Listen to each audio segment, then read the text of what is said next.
Senator Ossoff.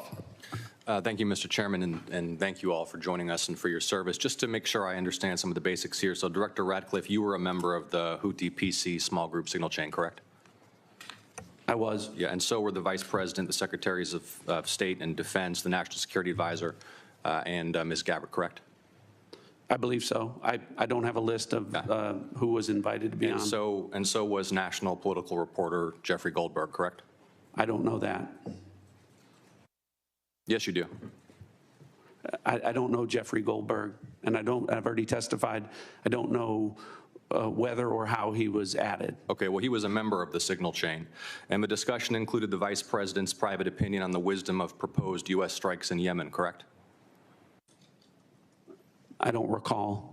Vance, quote, "I think we are making a mistake. I am not sure the President is aware of how inconsistent this is with his message on Europe right now. There was a strong argument for delaying this a month."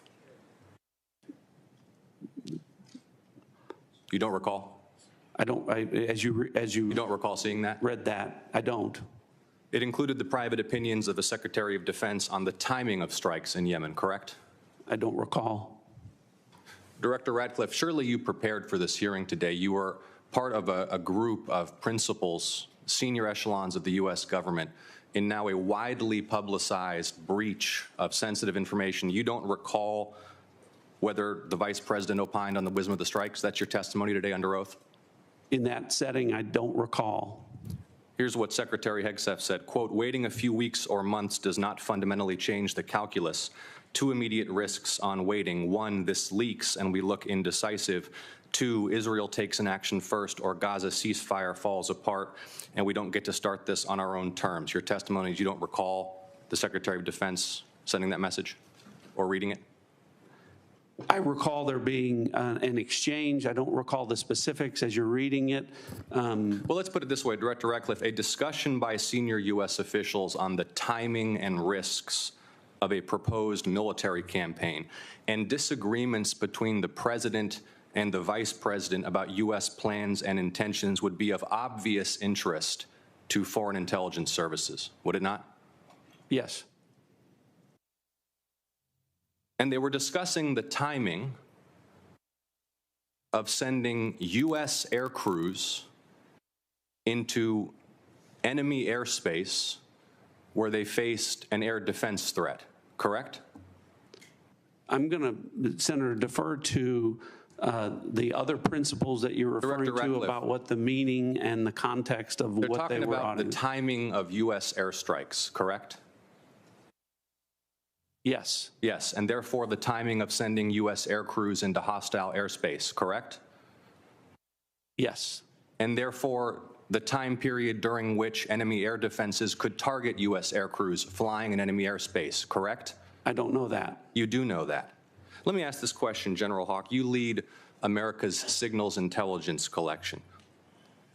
Would the private deliberation of foreign senior officials about the wisdom and timing of potential military action be a collection priority for you and the U.S. intelligence community?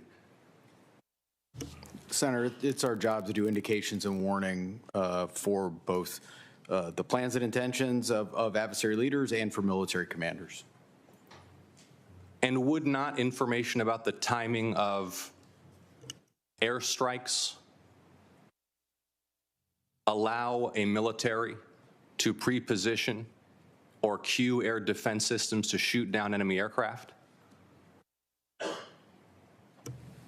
I think, Senator, from our perspective, any advance warning is something that we certainly are trying to protect. Yeah. Director Ratcliffe, this was a huge mistake, correct? No. A national political... Hold on. No, you Let me hold answer. on. No, Director Ratcliffe, I asked you a yes or no question, and now you'll hold on. A national political reporter you can characterize it how you want. Was made privy to sensitive information about imminent military operations against a foreign terrorist organization. Mistake of adding a reporter. And that wasn't a huge mistake? That wasn't a huge mistake? Well, I think they characterize it as an embarrassment. This is utterly unprofessional. There's been no apology. There has been no recognition of the gravity of this error. And by the way, we will get the full transcript of this chain, and your testimony will be measured carefully against its content. Thank you, Mr. Chairman.